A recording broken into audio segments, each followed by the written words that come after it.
क्या इसीलिए भी अम्मा हजरत महल ने इस मुल्क के लिए कुर्बानी दी कि उनकी बेटी जिसका नाम बिल्किस बानो है उसको इज्जत लूटने वालों को छोड़ दिया जाएगा? कौन है बिल्किस बानो? 2002 में बिल्किस बानो को गुजरात के उस प्रोग्राम में, जेनोसाइड में, बिल्किस बानो को उसके पड़ोसियों ने उसकी इज्जत लूटी। वो बिल्किस बानो जो पड़ोसियों को चचा कहती थी, उन चचाओं ने बिल्किस बानो की इज्जत लूटी। वो बिल्किस बानो जिसके हाथ में चूड़ियां थी, उसने उसकी इज्जत लूटने वालों की दुकान से उस वक्त चूड़ियां पहनी हुई थी, उसने उसकी बिल्किस बानो की इज्जत लूटी। बिल्किस बानो हामिला थी जब उसकी इज्जत लूटी गई। बिल्किस बानो की 3 साल की बच्ची थी जिसको उसकी सामने उस 3 साल के बच्ची को लेकर उसके सर को पत्थर से मारकर कत्ल कर दिया गया। उसके बाद बारी बारी से जालिमों ने बिल्किस बानो की इस्मत रेजी की। बिल्किस बानो के सामने उसकी मां को और 4 रिश्तेदारों की इज्जत लूट कर उनका कत्ल कर दिया गया। बिल्किस बानो बरहना हो चुकी थी, कपड़ों का टुकड़ा लेकर आदिवासी भाइयों बहनों के पास भागते छुपते फिरी, वो कपड़ा दिए। बिल्किस बानो के शौहर ने अपनी बीवी को हिम्मत दिलाई। मैं सलाम करता हूं बिल्किस बानो के शौहर को। अल्लाह मुसलमान शौहरों को बिल्किस बानो के शौहर से हौसला हासिल करो कि उसने अपनी बीवी के इंसाफ के लिए अपने बीवी के हर तरह से मदद की। 2004 में मुकदमा आयद हुआ। पुलिस बिल्किस बानो की कहानी को यकीन नहीं कर रही थी। बिल्किस बानो ने पुलिस के खिलाफ केस किया। मेडिकल डॉक्टरों ने झूठी रिपोर्ट दी, बिल्किस बानो ने इनके खिलाफ रिपोर्ट की, मुकदमा किया। उसका मुकदमा गुजरात से बाहर मुंबई में हुआ। ट्रायल कोर्ट में सजा हुई, फिर बॉम्बे हाई कोर्ट में उनको सजा दी गई। मेरे अजीज दोस्तों और बुजुर्गों, 75 साल की आजादी का अमृत उत्सव मना रहे हैं और भारत की एक बेटी के साथ इस तरह का सलूक कर दिया जाता है कि अगर किसी की बेटी की इज्जत लूटी जाएगी और उसको कहा जाएगा कि क्या तुम राजी हो कि तुम्हारी बेटी की इज्जत लूटी गई, उसकी बेटी को कत्ल कर दिया गया, उसके पेट में जो हमल था वो जाय हो गया, उसको चंद साल के बाद छोड़ दिया जाएगा, तुम राजी हो? तो कोई बाप, कोई माँ, कोई भाई, कोई बहन तैयार नहीं होगी, कोई इंसान तैयार नहीं होगा। जिसके दिल में इंसानियत जिंदा होगी वो कहेगा कि नहीं, ऐसे जालिमों को जेल में सड़ाना चाहिए।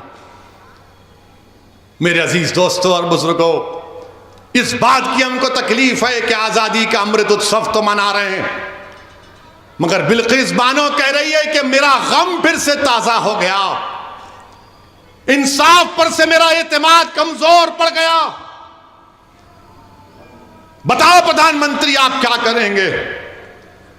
और रिव्यू कमेटी जो क्लेमेंसी दी गई सीआरपीसी में है, कानून में गुंजाइश है कि अगर कोई कैदी इतने साल जेल में रहता है तो हुकूमत के पास इख्तियार है। कमेटी बनाई, रिव्यू कमेटी। रिव्यू कमेटी में कौन है? भाजपा के 5 लोग,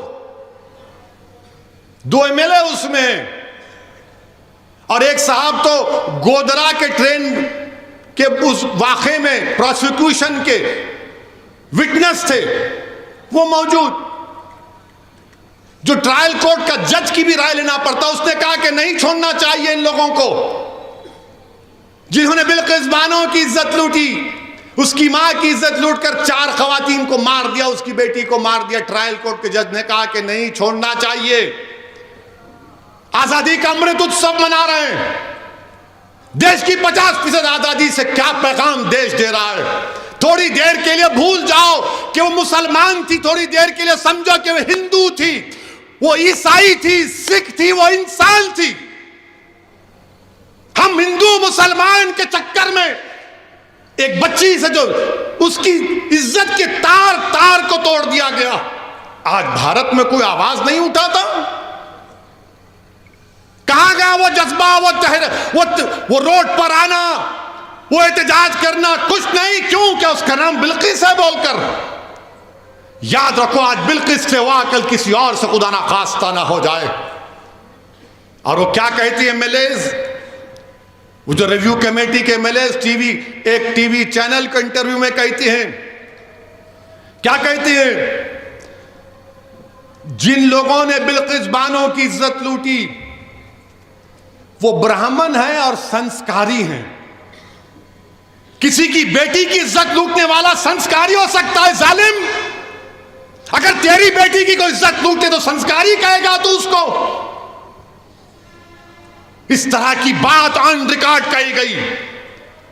हम भारत के प्रधानमंत्री से पूछना चाह रहे हैं, ट्रिपल तलाक का कानून आपने बनाया था, आपने पार्लियामेंट और पार्लियामेंट के बाहर कहा था कि मैं मुस्लिम बहनों का भाई हूं। प्रधानमंत्री बिल्किस बानो भी आपकी बहन की बेटी है। प्रधानमंत्री बिल्किस बानो भी आपकी भाई की बेटी है। आप नरेंद्र मोदी हैं मगर आप देश के प्रधानमंत्री हैं, आप मुल्क के वजीर आजम हैं। हम आपसे अपील करते हैं, इंसाफ की खातिर आप अपने अख्तियारात को इस्तेमाल करिए और उन 11 लोगों को दोबारा जेल भिजाइए। वो बिल्किस लाचार और यतीमी की हालत में आज कह रही है कि मैं दुनिया से बात नहीं करूंगी, मैं दुनिया से बात नहीं करूंगी, इंसाफ पे से मेरा भरोसा उठ चुका है। हम वजीर आजम से अपील करते हैं, मुल्क के वजीर आजम से हर शख्स अपील करता है कि भारत के प्रधानमंत्री, तारीख में आपको किस तरह याद किया जाएगा वो आप फैसला कर लो। आप 2 इलेक्शन जीत चुके हैं मगर ये इंसाफ का मामला है, ये इंसाफ का मामला है वजीर आजम। आप मुल्क के 133 करोड़ अवाम के वजीर आजम हैं। आप सिर्फ वोट डालने वालों के वजीर आजम नहीं है, देश के प्रधानमंत्री। आप अपने अख्तियारात को इस्तेमाल करो। बिल्किस बानो अपने घर से निकलने से डर रही है। हम देश के वजीर आजम से, मुल्क के वजीर आजम से कहना चाहते हैं, आजादी का अमृत उत्सव मनाइए मगर देश की 50% आबादी को आपकी सरकार ने, आपकी पार्टी ने गलत पैगाम दिया। ये खवातीन से नाइंसाफी है। जो इंसाफ को पसंद करते हैं वो मायूस हो चुके हैं। जो बाप अपनी बेटी के वास्ते परेशान है वो देखकर बोल रहा है कि मेरी बेटी का क्या होगा। इस मुल्क में कोई दिन नहीं जाता जब हमारी खवातीन पर जुल्म नहीं किया जाता।